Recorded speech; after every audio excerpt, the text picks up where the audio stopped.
Just 1 second, it should, can we see? Okay, 84 on here.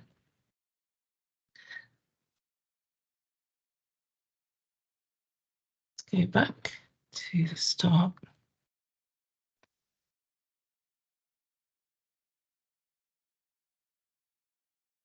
Okay, I'm going to go and just start from the slideshow. So, hi everyone, I'm going to introduce myself and Marla, who we're going to be leading today's session. This is part of MCA week, and this is, we've had a few technical difficulties, but hopefully we'll go off without a hitch this afternoon.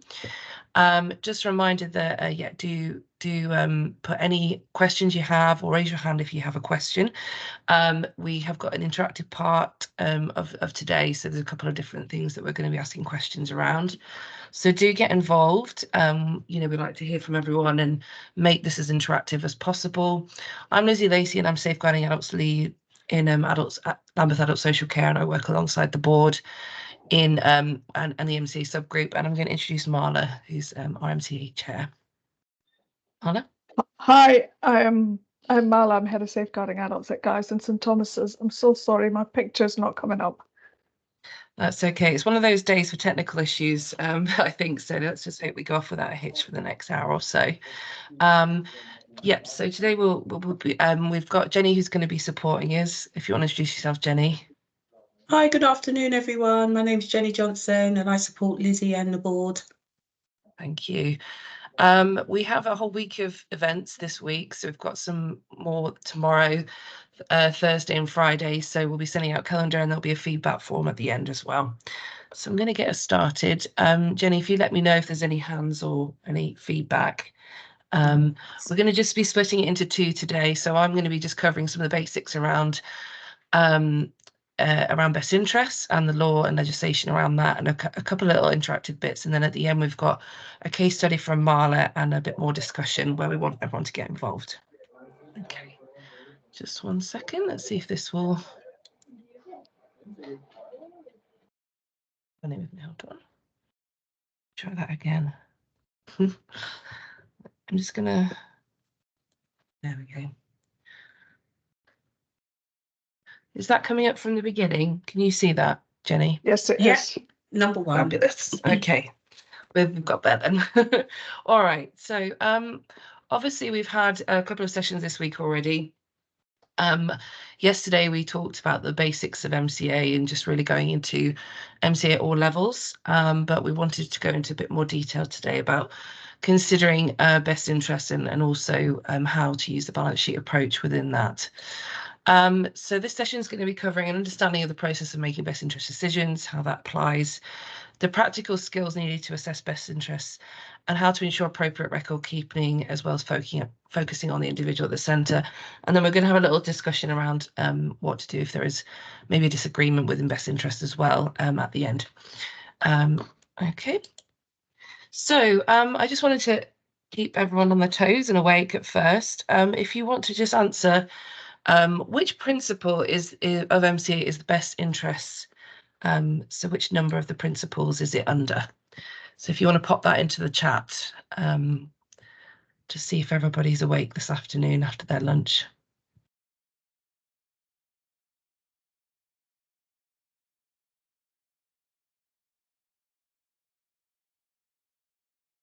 Can you repeat the question, please? Yes. So obviously, best interest sits under the Mental Capacity Act, and it's which number of principle is it? So it's one of them. But we talked about it briefly yesterday, but I'm not sure if people know which one it is. Looks like everybody had their good lunch today, Lizzie, because the majority, everyone in the chat says 4. Okay, well, that's good. Well, we're awake then. That's excellent. So, yes, everybody is right. So principle 4. So with best interest, you must consider so far as is reasonably ascertainable the person's past and present wishes, feelings, and in particular any written statements made by her or him when she had capacity, the belief and values that would be likely to influence her decision. I think I've done this as a woman originally, and other factors that she would likely to be to consider if you're able to do so. So it's just making sure that we consider that as part of best interests, and that's under principle 4. So it was just to obviously make people aware, because obviously the Mental Capacity Act does cover 16 to 18-year-olds, but the checklist always for best interest decision making is 18 plus, but there will be some parental responsibility for 16 to 18-year-olds, which is under the Code of Practice of 12.16. We'll go to court protection if there's a lack of agreement or there's a quite severe complexity, but we'll talk about that a bit later, about how we can, oh, sorry, excuse me. I've got a new mouse since it's going a bit haywire today. Hold on, there we go. So it's just important that we make sure that we don't skip ahead to courts until we've really explored a lot of different options, and we're going to talk about that with everyone after this. This is a process of constructing a decision on behalf of the person who cannot make that decision themselves. So that's a part of the Act. So, oh, sorry, 1 second.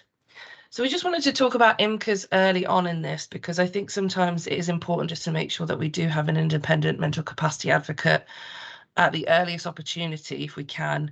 What we found in some of our audits around mental capacity is that sometimes an MCA is involved quite late. And if we, you know, and sometimes they may not be involved at all around decision making. So it's just to make sure if we can that we do include an independent mental capacity advocate. And we are going to be having a session which is going to be run by our Power service, which is going to be on Friday. Is that right, Jenny? It is. Yes, sorry, just want to make sure I get it right. So it's on Friday, and that's going to be talking about how we qualify for an IMCA, what the role of the IMCA is. But just to talk in brief, it is the person needs to be age 16 or over. A decision needs to be made about either long-term accommodation change or serious medical treatment. The person must lack capacity to make that specific decision, and there is no one independent of services such as family members or friends who is appropriate to consult. So that's where really it might be that there may be some slight conflict, perhaps sometimes, and that might lead to someone needing an IMCA. So what we do is we ask that then we might involve an IMCA, and an IMCA may also be provided to people for other decisions concerning care reviews or adult protection. In adult protection cases, IMCA may be instructed even when family members or others are available to be consulted. So it's just to make sure that if we are having a best interest discussion, or and they are involved at the earliest possible opportunity, just to discuss that and meet with the person in plenty of time. It's not always possible. Sometimes it is quite an urgent, but you can make an urgent request. And obviously at the end of the week, we're doing a session which will go into how you can refer, what is required for that, and how we do that. So particularly in Lambeth. So I just wanted to go into a bit more about what is best interest. So the Mental Capacity Act provides a non-exhaustive checklist of factors that decision makers must work through in deciding what is in a person's best interest, and it has to obviously relate to the Mental Capacity Act, and it needs to be decision specific, and it needs to be that they have been deemed as not having capacity in that particular area.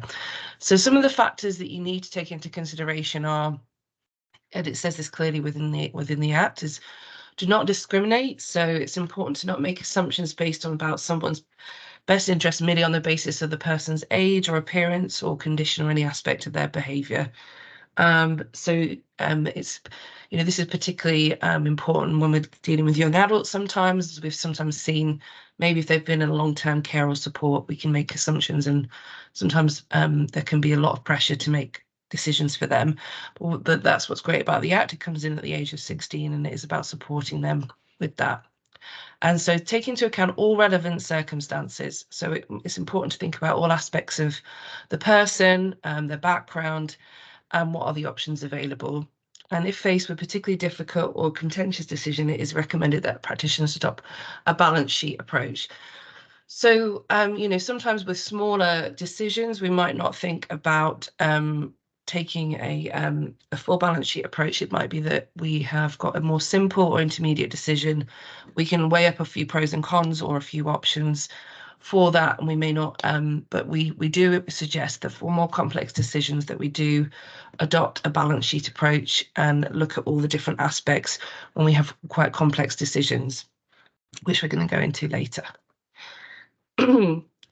So it's really important to consider, will the person regain capacity? If they are likely to not regain capacity, you know, if they are likely to regain capacity, for instance, if there's fluctuating need like mental health, they might be able to regain that capacity, or they may maybe be temporarily impaired. It could be alcohol, it could be drugs, or it could be, you know, that they are recovering, maybe perhaps from a head injury.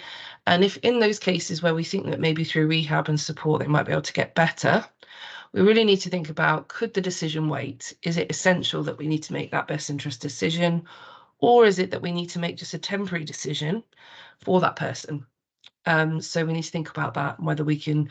So sometimes it might be we make a short-term decision and we revisit that, or it might be that we might consider waiting on that decision if it's going to have quite a big impact. We need to involve the individual as fully as possible. So even if we, you know, and we'll talk about that shortly, feel that for instance, this person may not have a full understanding of it, we need to still involve them in all the parts of that.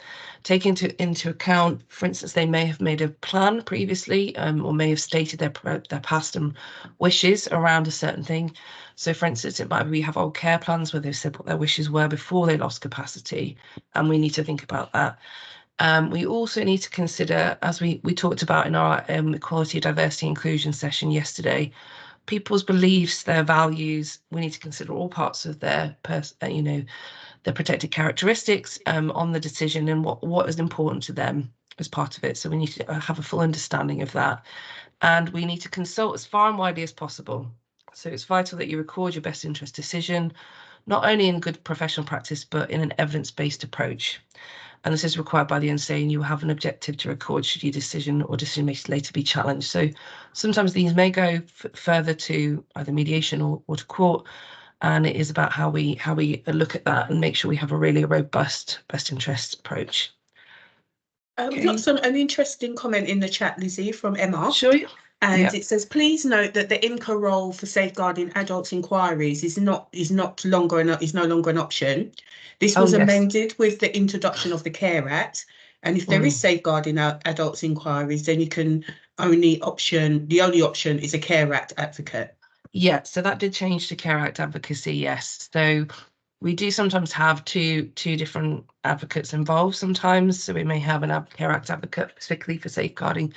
And then we also have sometimes it might be that there are care and support decisions that are needed alongside that safeguarding. So sometimes we may have two, but it does depend. And we had obviously in Safeguarding Adults Week a bit of discussion around what the role of the safeguarding advocate would be in terms of the Care Act. So yeah, which was really useful. So thanks for that, Emma, that's helpful.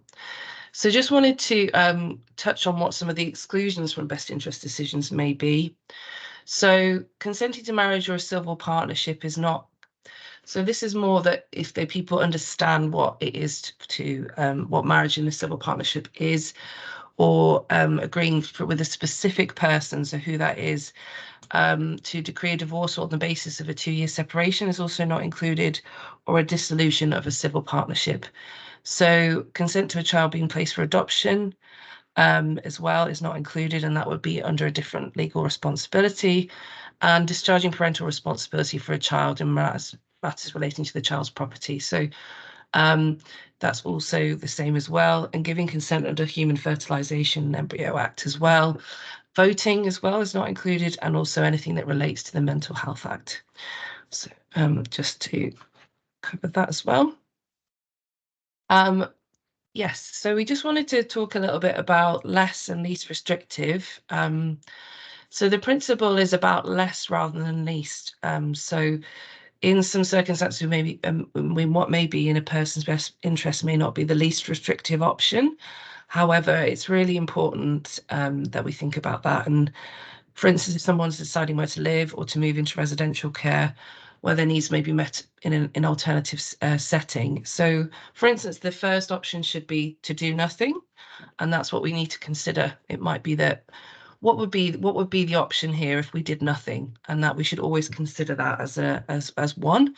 And then next, it would be looking at the other options that are available. So the care home may not be the least restrictive, but it might be giving the person the best care possible. And this may take precedence if there's high risk, and that's what we will need to explore as part of the process.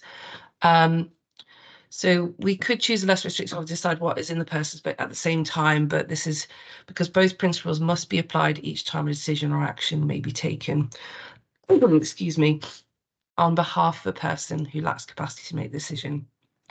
So it's just important that, yeah, we consider that, and also your decisions and actions should always be tested against the 5 principles. So obviously we had more in depth around the 5 principles yesterday, but these underpin the empowering ethos of the Act, and it's important to make sure that although it's about empowerment with regard to the Mental Capacity Act, that we also need to think about protection and support and risk management as well within that. And often some people may want the very least restrictive, but it can be a challenge, which is yeah, part of the Act can be quite challenging. So I just thought we'd talk a little bit now about the decision maker. So I know some people who've come today may have attended yesterday. So I just wanted to ask people to put in the chat or raise your hand, who can act as decision maker? So who do you know to be someone who can act as decision maker with regard to best interests? If you can pop that in the chat.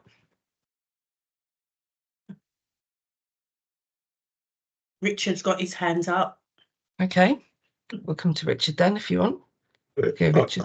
I wasn't going to answer this, but I kind of will whilst I'm on the. It depends on the decision, doesn't it? Yeah.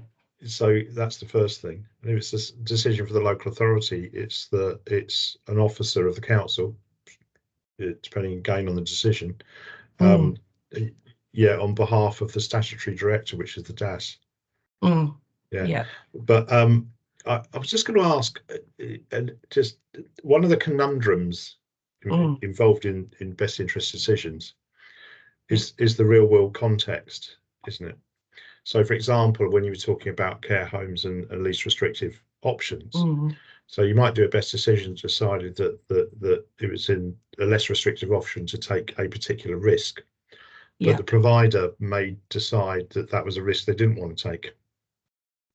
Yeah, exactly. And there's a kind of conundrum there. You might be covering that later, Lizzie, in which case you can tell me to shut No, up. we are. Yeah, we're just covering some of the challenges, but it is true, and I think that's what can often happen. So I'll put my hand down now, and I look forward to that bit. Yeah, no. Thank you, Richard. No, and that's what we want to talk about today. Is I think the best interest process can be very challenging, and I think we wanted to have at the end maybe a bit of a reflection on some of the challenges that can come up as part of the best interest process. Often there's strong views from family members, strong views from providers. Sometimes I've found that providers can become almost as well very attached to the person that they've been working with for a long time. So it's either that they are risk averse and they don't want to bring them back if they're at risk, or they may want to bring them back to work with them as long as possible, even when actually that may not work anymore.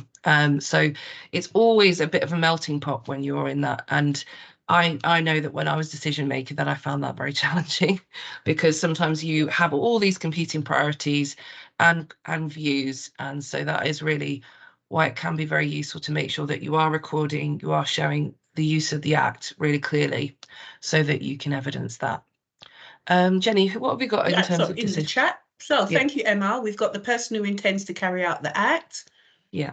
And Stefan and Maureen have both said the social worker or the LPA. Yeah. The person who has knowledge of the person's subject matter, social worker. Yeah. Stefan has said a court-appointed deputy. Yeah.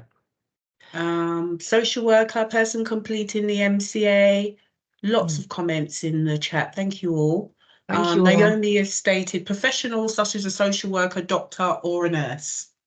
That is true. And actually, as we talked about yesterday, that some of the smaller decisions, it can be a carer, it can be a care home manager for intermediate decisions as well. If it's, a small decision like taking someone's blood, It could be a healthcare assistant in the hospital. And some of these are some of the smaller decisions that we make in someone's best interests daily. And then, you know, occupational therapists can also do it. It is just really whoever is appointed, and it might be that. So I'll just move on to the next slide. Thanks for all your feedback. Is that a legacy hand, Richard?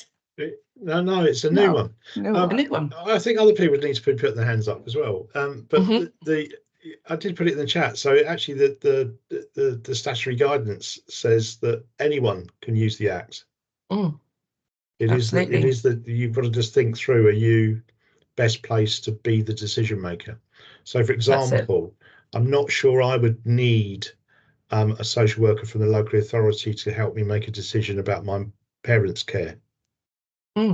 Absolutely. Yeah? So, in fact, they might have a difficulty if they did try and impose themselves as decision makers.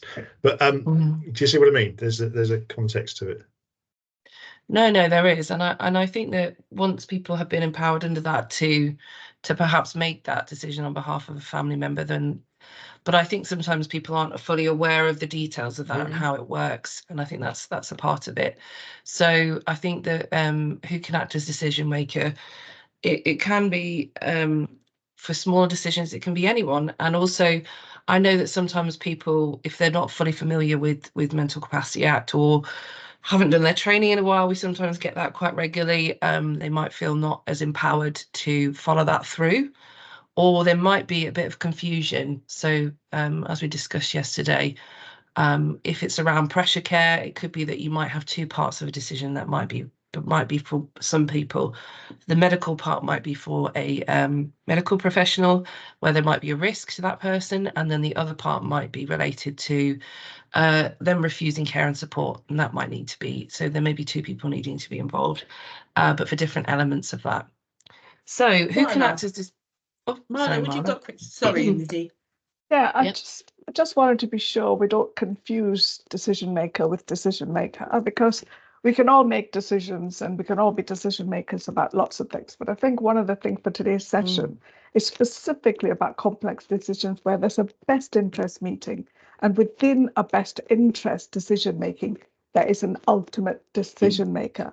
So when we're then questioning who that person is, then that would be the person from, say, a provider position. Is anyone who is proposing an action, a procedure, a move. Whoever is proposing it would then do. And like you say, social workers clearly would be involved in things like relocation, funding, all of those decisions. And you would make that. But you would also work that in together so that people not wanting to take risks, there's an opportunity to challenge that, to say, is it? And that's how you work together to try and achieve what's in the person's best interest. So just didn't want to move away from that specific no, component. absolutely. I think it's just coming to that in that more detail when we have those quite complex decisions, and how there does have to be ultimately one decision maker and that's where we may get challenged and we may get disagreement on some things when we're proposing those outcomes where there is quite significant risk. So thanks. So just to clarify, so that normally the person who assesses capacity will act as a decision maker unless they are not authorised to make the decision that needs to be made, or there is a deputy or donee of lasting power of attorney authorised to make the decision. Again, but that must be in the person's best interests, or one that is being proposed. For instance, if there are a number of decisions being proposed by perhaps another professional, another person may be better placed to make the decision, or there may be a need for more than one decision maker. So I had just popped a really brief example of Mr. C, who is a young person with a learning disability and complex health needs, who has been assessed as lacking capacity to make a decision about where he will live by a social worker. Her social worker. Hardeep's care and support needs are funded jointly by Health and Social Care. As such, organisations have a shared responsibility to ensure her needs are well met. So the decision is therefore made by both social worker and the community nurse. So where there are cases where sometimes there might be a joint decision required, it might be that there may be if it's jointly funded, it could be that that is the case. But as Marla said, sometimes when it is really complex, we might just need one decision maker to make that more simplistic. But there are cases where sometimes that might be a joint decision, as it's outlined in some of the guidance. So I'm just going to move forward.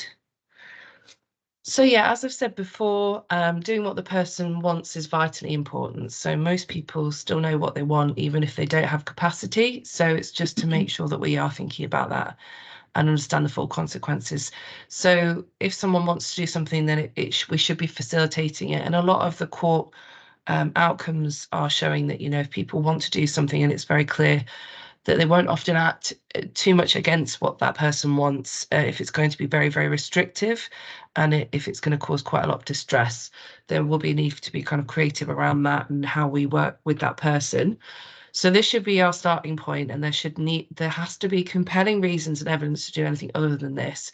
Obviously, we're not able to do what everybody wants. We can't provide sometimes the options that everybody wants in every case. You know, sometimes people want, for instance, very costly or very different options, but that might be that family can support around that. But it would be just about how we support with considering their wishes within the options that we provide. And like we said yesterday in our EDI session, we need to think about all elements of the person and how we support that. So just before I hand over to Marla in a moment, I just wanted to talk about making and recording decisions. So where there is, obviously we're going to move on to the more detailed balance sheet approach. But if we are, you know, recording a decision, it is important to write a conclusion detailing reasons for identifying a particular option as being in person's best interest and for rejecting the other options. So obviously that will be summarised when we do our balance sheet approach, but it's just we need to be really clear about reasoning if there's a dispute in the decision and there is a significant impact on the person's rights and the person's wishes, and we just need to be clear on why that option can't be taken. But obviously that will be very clear if we've gone through that and we've consulted everyone involved. One moment. There's no guidance, so it was just to comment on the law, which does say there's no guidance about weight being given to each part of the checklist. So depending on the individual, so competing views and opinions from per person, families, carers and professionals, case law has been suggesting a move towards the wishes of the person above risk issues, but not in all cases. So it's very much dependent on the circumstances of the particular case, and the Court of Protection is there to resolve any disputes when they can't be managed informally. Right, I'm going to pass now over to Marla, just because we've got a few more slides and then we've got a case discussion and discussion a bit more about disputes and how that can occur. So I'm going to be passing over to Marla. Thank you, Lizzie. Can you all hear me? Sorry. Yeah. So I'm going to go back to the slide. Okay. I take it you can hear me. We can. I can hear you, yeah. Lovely, thank you. So we all know about lasting powers of attorney, so I'm not going to go through that and tell you what it is. But then there are two specific decisions, so either health and welfare, or you have finance and property. So it all depends on what you have, and it's also registered with the Court of Protection. Number of people say people can say they have it, but the onus is on them to prove that it's actually registered and valid. So lasting powers of attorney are very important people when it comes to decision making and best interest decisions, but the limitations of that would be they can either agree or disagree to what's been suggested. Now, this is the more important part, because I think there's been recent case law on this. It's not about the patient or the advocate asking for you to do something that's not that's not an option. And so it's very, very important to actually identify what the options are from the outset. The first option is always the situation doesn't change. So what happens? And then you would do the pros and cons under, welfare, under medical, emotional aspects and how it would affect the patient.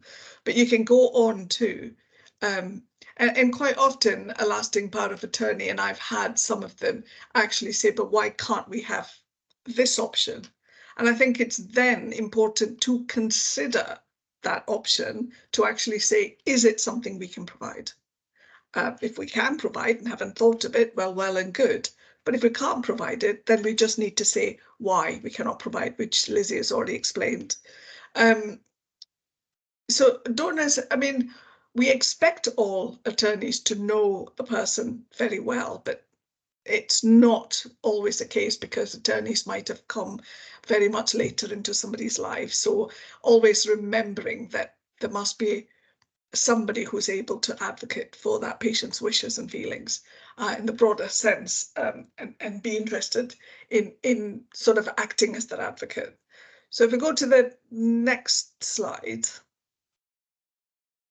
So we're talking about this case study put together, and I think that are kind of the sort of things you see very often. Just give you 2 minutes to, just 1 minute to read very scanty to a point, some detail of the person. So we can read according to number 7, and we'll come back to this, because I think this is a dilemma we find quite a lot.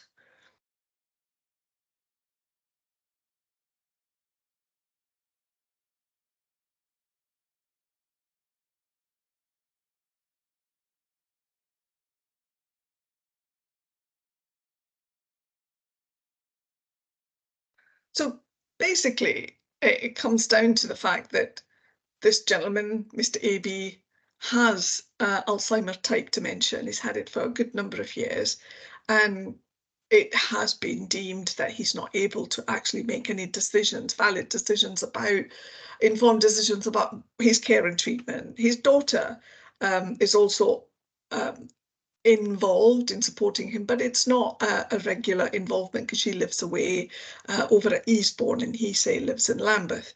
And she's finding it increasingly difficult to visit, especially when she's got her own family. So he's had a fall, he's had a fracture, he lives in a 3rd floor flat, the lifts don't often work. So it's going to limit this man from being flat-bound, housebound, not being able to go out. But he's got a lot of friends who do come and visit, and he goes to the local church, which has got friends, and they do visit.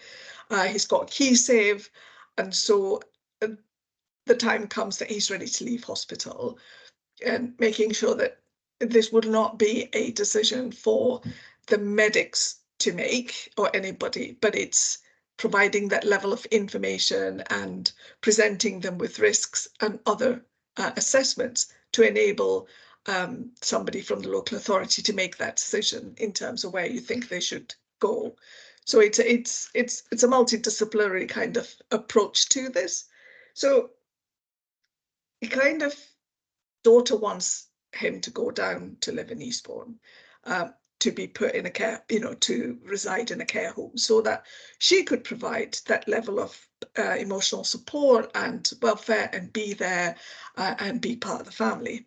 So this is quite often a common phenomena. So the very first question, there's a tendency for some people to say yes, because it's about society and how you look at people who are very old and infirm and quite frail, and they think, oh, that's a really good idea because the daughter is going to be there. But again, the first question I suppose we need to ask ourselves is, whose best interest are we looking at? It's not, so you need to park that thing about the daughter. I keep saying this a lot of the times, always consider whose best interests are we here for, and that's what we need to do. So always bringing the patient back to the middle of that decision making to say, what would he have wanted? And actually the first point, I suppose, is asking Mr. AB, you won't be able to go back to the flat because of X, Y, and Z. But on the other hand, is it an impossibility? Is it something that's going to be so important that he may actually say, as long as I can stay, indoors? But the fact that he has dementia may make him want to think he can get down the stairs. So lots of those pros and cons. I know we want to try and not be risk averse, and I think we need to listen to what's meaningful in people's lives. But at the same time, if you were to have to answer this for me as answering a coroner, what made you make that decision? It kind of has to be slightly defensive. It's having that joint decision making about, do we really think that risk is something that we need to be totally involved with it and take concern. So if we go to the next slide.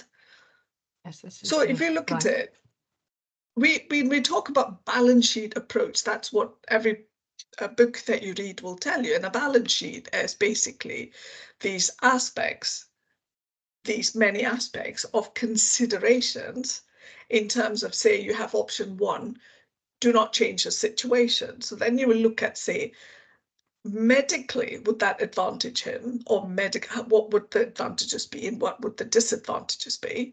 And likewise, you look at all of that and then saying to yourselves, here's somebody who's a bilateral, say if it's a bilateral amputee and he can't get out the door and he uses a very big wheelchair that doesn't actually, once it's in the door, it's not going to be easy to maneuver to get it out. Is it an ethical decision simply because of risk of fire, risk of anything like that? Are we knowingly making these decisions saying that if it did happen, would he be able to get out of the flat quick enough? Those are the issues that you need to think about, positives and negatives. So it gives you a very detailed way of looking at risk, I think. So if we go to the next one, so I think the important part is just being clear, what is an option? Has something to do with that. So discussion points, best interest meeting. So using a balance sheet approach to consider all the options available for this particular case.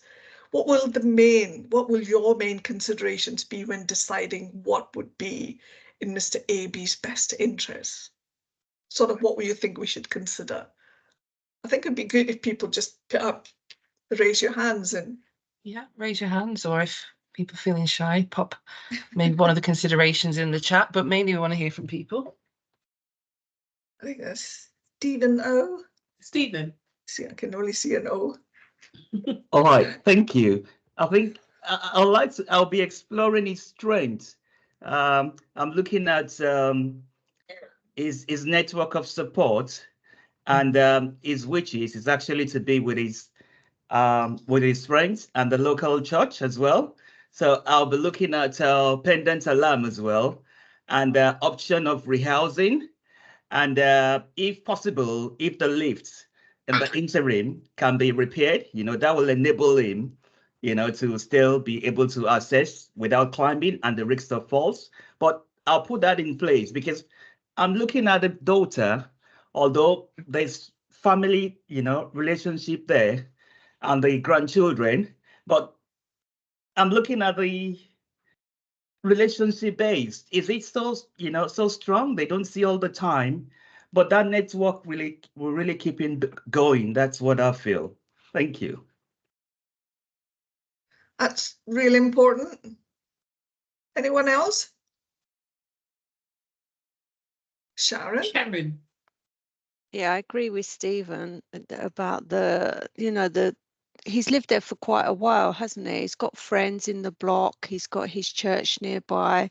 We don't know how close the relationship is with the daughter. I'll be looking at how often she contacts him, if it's by phone, how often she checks in, if neighbours are keeping in contact with her to give her updates, that kind of thing. And the lift, I know that in some cases, I think when a flat has come available on the first floor, sometimes he might be able to transfer to a different flat within the building itself to give better access.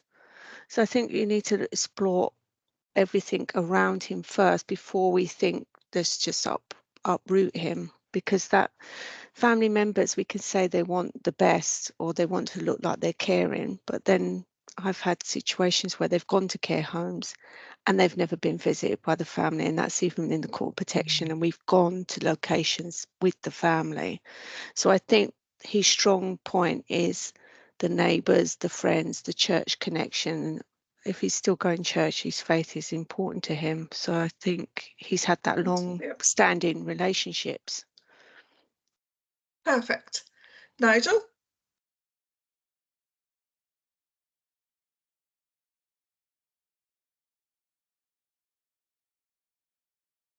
You're on mute if you are speaking.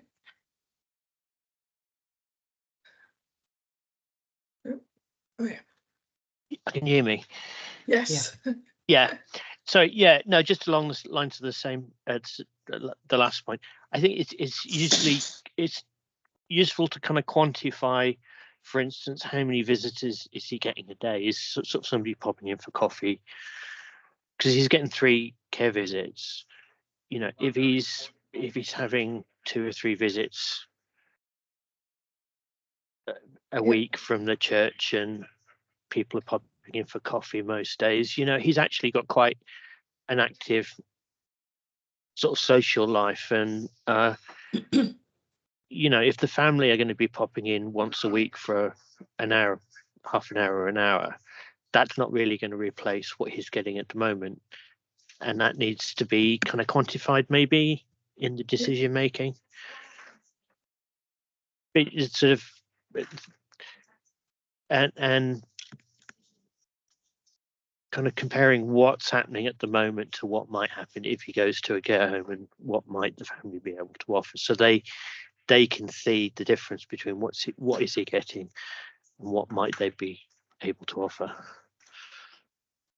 Brilliant. Celestina? Yeah, hi. I think this is a very debatable issue, because this is where this issue comes up very frequently, and I think families have always felt let down, because it always used to be that is either the social services that have the upper hand.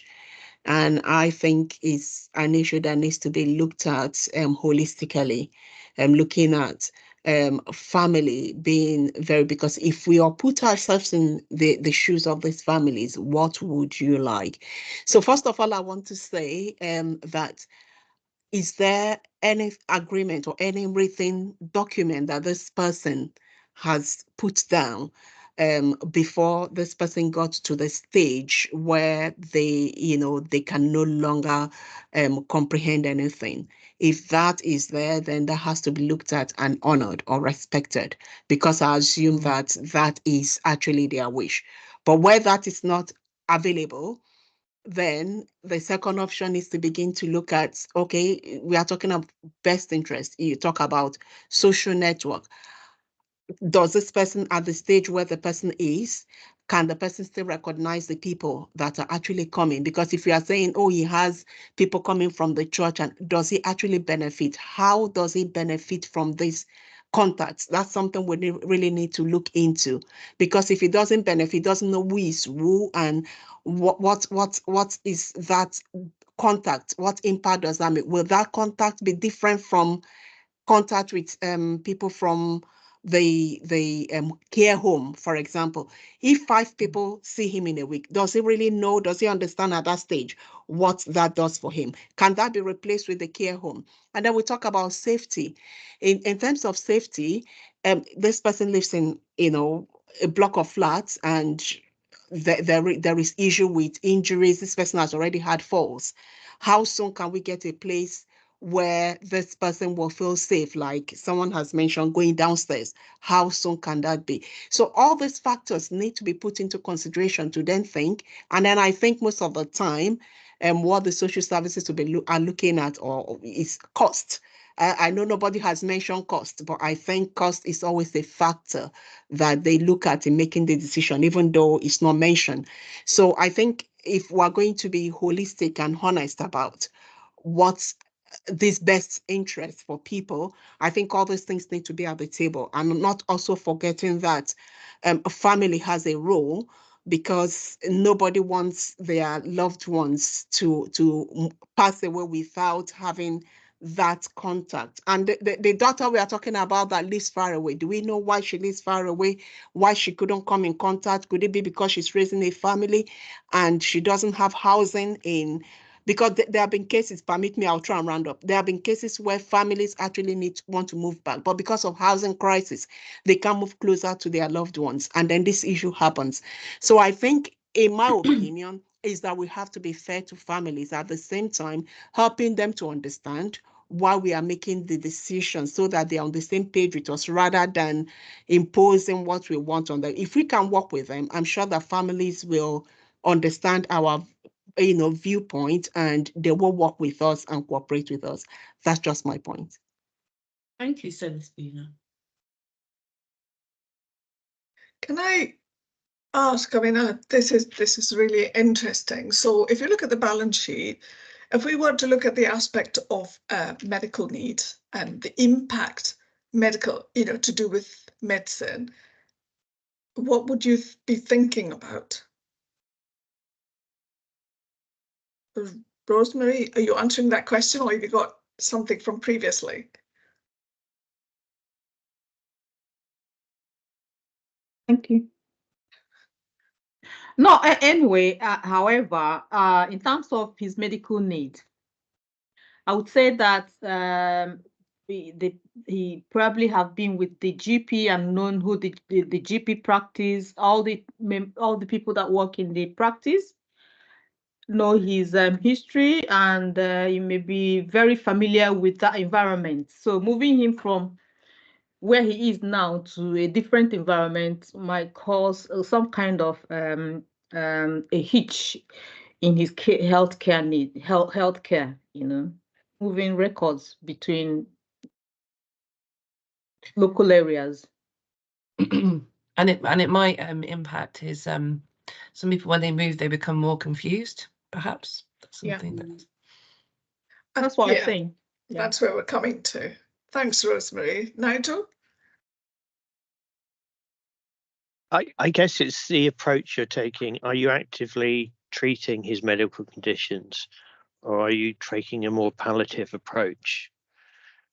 And that's something you'd need to discuss, I guess, with the family, and base it on his previously expressed wishes. Because he may just want to be where he is and let nature take its course, and sometimes the family want people to be sort of aggressively treated for conditions. Okay. And you can have kind of conflicts in that area. You can do, and I suppose the one consideration I think I would probably be seeking or asking people to think about is that the length of time he has lived in that flat. And the thing about is, with people with Alzheimer can go on living in the same flat, looking out the window and knowing exactly what that view should look like, and knowing that this is my home. So I suppose the difficulty is, if we were even considering moving him out of that place into a first floor flat, the issues are that will create the biggest amount of confusion, because even the view out the window would be completely different. So people with dementia would start to look for familiarity. So the move, I'm just thinking about, if we were considering moves, then also considering that people with long-standing dementia, however well preserved they are within the home environment, cannot take in new information. You cannot teach them that. Anything new is going to be completely mind-boggling, and that's when they start to wander. So I suppose that's also another consideration. So if we were to discuss that, that's the sort of thing you'd be thinking about. It's whether he can, within his ability to understand the change. So if you were moving, then it needs to be a little bit more safety orientated place, as opposed to something quite different. Samuel? Yeah, I just want to say here that dementia, as we all know, has stages. Could be advanced dementia, and we're talking. Before I talk about that, we're talking about medical needs in line with the balance sheet you're talking about. It can be a chronic health needs, which in respect of this client could be that maybe his dementia is an advanced stage. An advanced stage, living on the third floor will put him in a danger, in the sense that this is where a holistic assessment has to come in and his wishes can be override in this regard that, if it appears that the environment will rather endanger his life, then it will rather be in his best interest to be moved to less restrictive environment where his life can be more safer, irrespective of his previous wish. In as much as his wish needed to be respected, his welfare, well-being should be supersede his personal wish in this regard. That's what I want to say, based on our decision making. Thank you.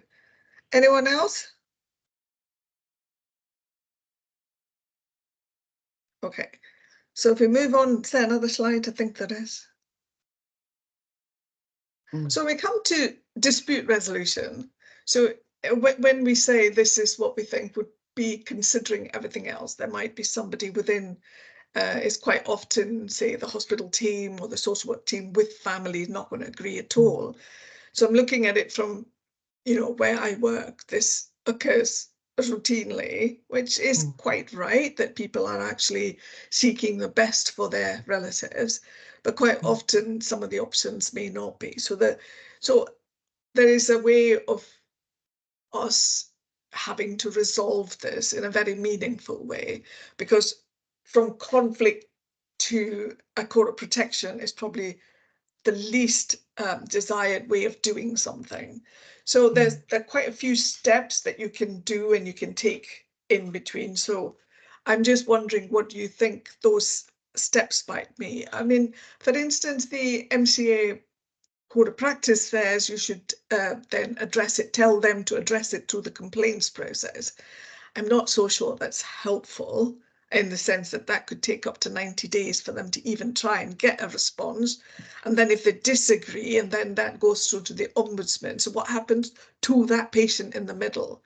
So I'm really not sure that this is a complaint. I think it's a genuine dispute in terms of a total disagreement about where a patient should reside or should they have a certain treatment, etc. So what do you think we can do at the very first meeting when we've actually come to a dispute? What steps would we take? What strategies can we use in order to support and come to a consensus where everybody willingly agrees to, as opposed to being forced to do that? Is that? I mean, one observation is that we've already had a lot of views that are in dispute already. So it does show the difference of people's views often, even on a similar case. So, yeah. Emma has put in the chat mediation. Yep. I would say mediation's very, very good, but I think mediation comes just before the court of protection.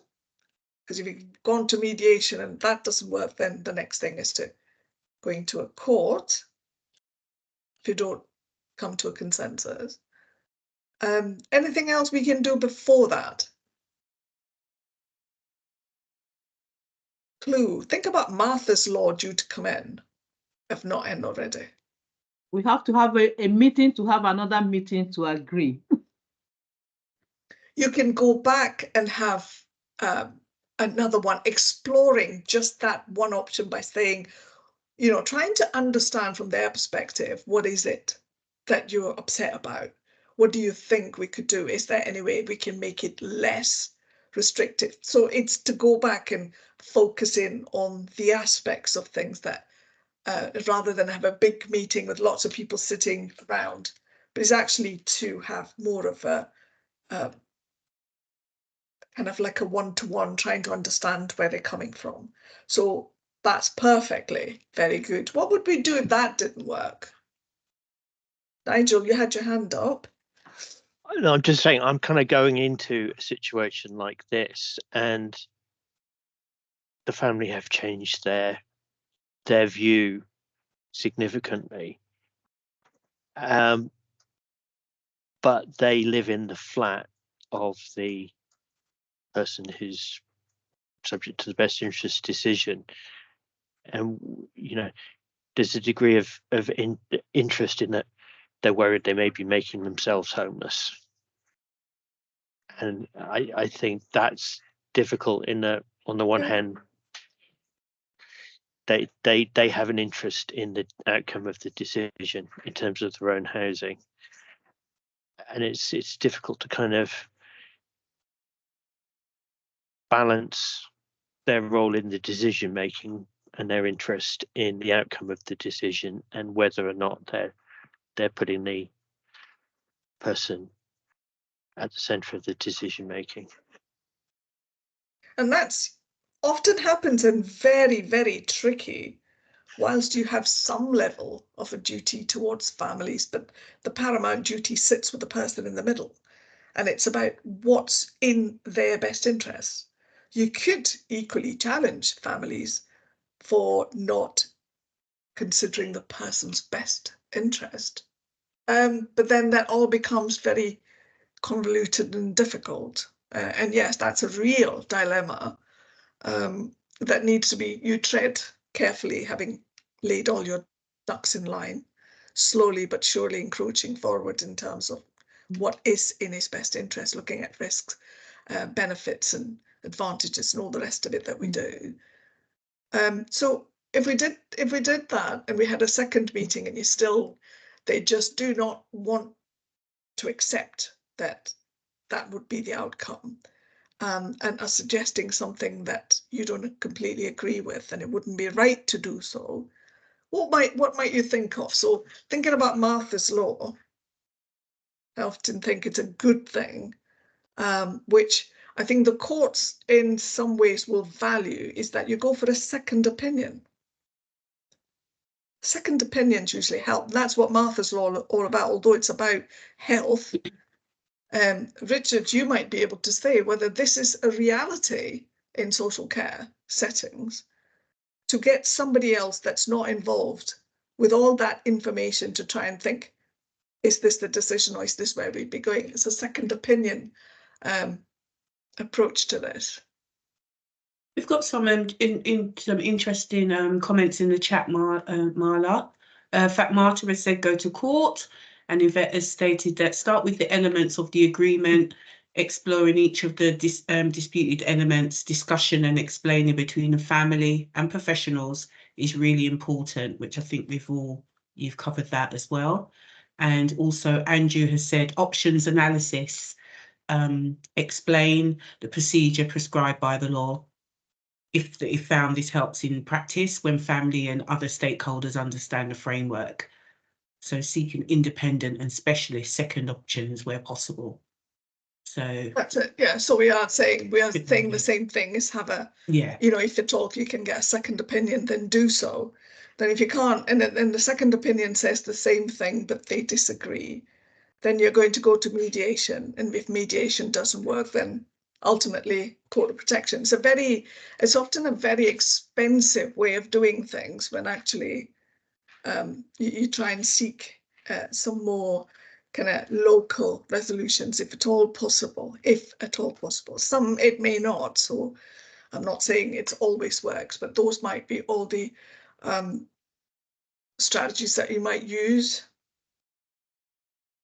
Yeah, sometimes we have that, Marla, where we might have to look at other options that are maybe a little bit more creative. So we might revisit that with another option, or that's a bit more inclusive, or halfway between the two. So sometimes we've had to revisit that. But sometimes as we go to up to 3 best interest meetings, it's been quite challenging to try and avoid, if possible, that well, we can, or maybe where there wasn't an option available at that time, but then something has presented itself in terms of resources in the interim when you've looked into it a bit more, or family have been able to come up with their own strategy that sometimes which might be, you know, more of a 24-hour model, or something that's an option that would manage the risk. So that sometimes has happened as well. I think it was Laura first. Yes, I do like what Rachel have put in the chat, to trial something. I think sometimes families may not see the risk, or may think this service or this thing, I don't know, technology may help, and it may be to say, okay, let's trial, as long as it's safe, obviously, and try to to showcase to them what it will be like. Yeah, I think that's a good way of trying to compromise a bit. Yeah, so that again, I think it's a fantastic idea for people to trial it. But then the question of ethics is how big a risk are we all prepared to take? If it's minimal risk, fine, because if it's something to do with, say, technology, electronic technology to try and prevent falls, but the patient then ends up falling and has a fracture, it's that weighing up, isn't it? And you're right, it has to be a bit more creative in how we do this, and we sometimes have to take very calculated risk. And I think if the risk is shared, that all of us agree, then it's probably a better risk that way, and risk shared, I think. Rosemary? Yes. It just I just recall, I had a case like this in the past. This was many years ago.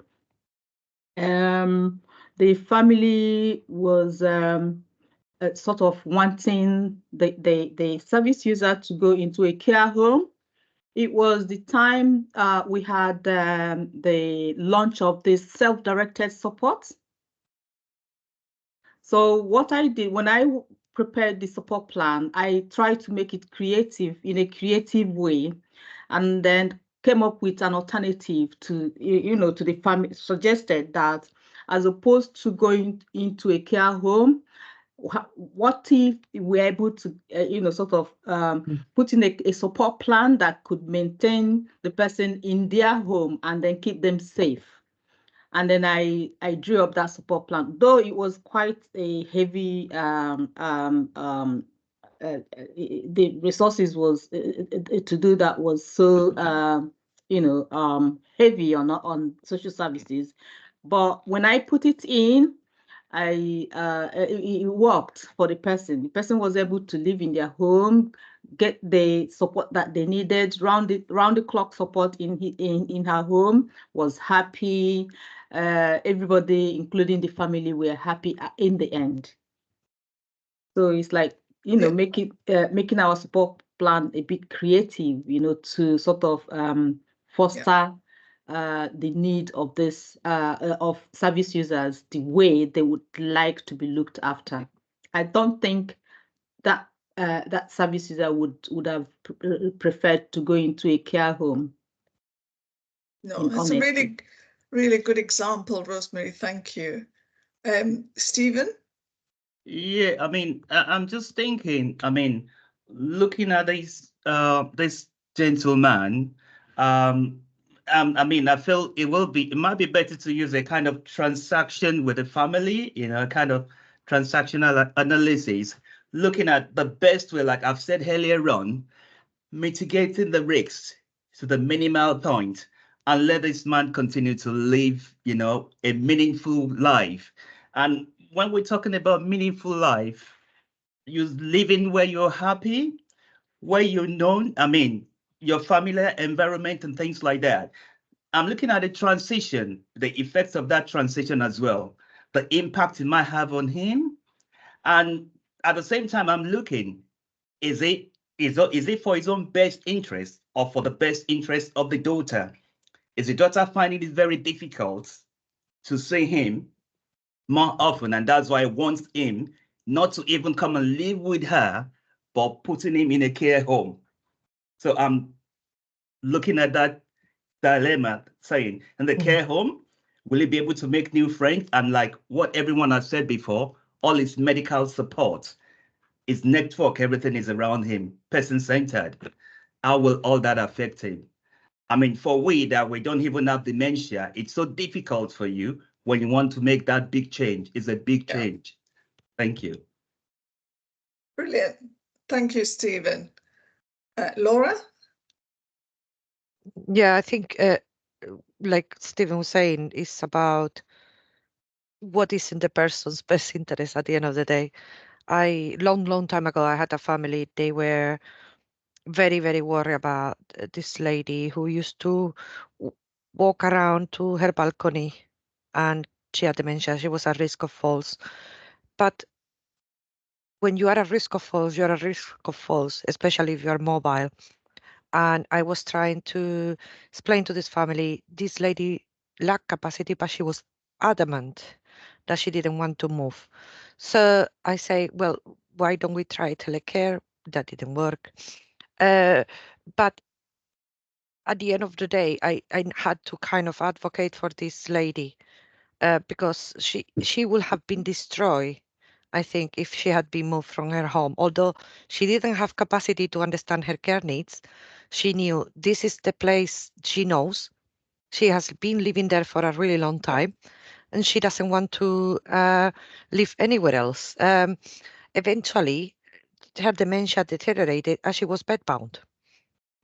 And, so, she remained at home where she wanted to be. So, yeah, I think it's the most important thing is what the person wants. And yeah. Brilliant. Thank you, Laura. Anyone else? Do we have any more slides? I think there was just some of the options we've already considered here. Yes. So this was it, just around, and then obviously there's complaints. There's also we might consider, and I think I will add a couple of suggestions. So I think some of the ones mediation, second opinion, I've popped them at the bottom as well, just so people to consider. But also maybe some of the creative options that people have suggested have been very good as well. Here, I'll stop sharing.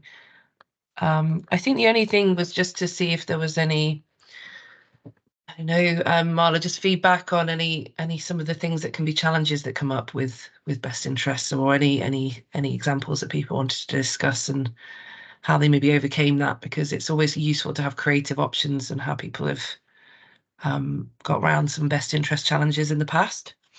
If anyone has anything or any examples.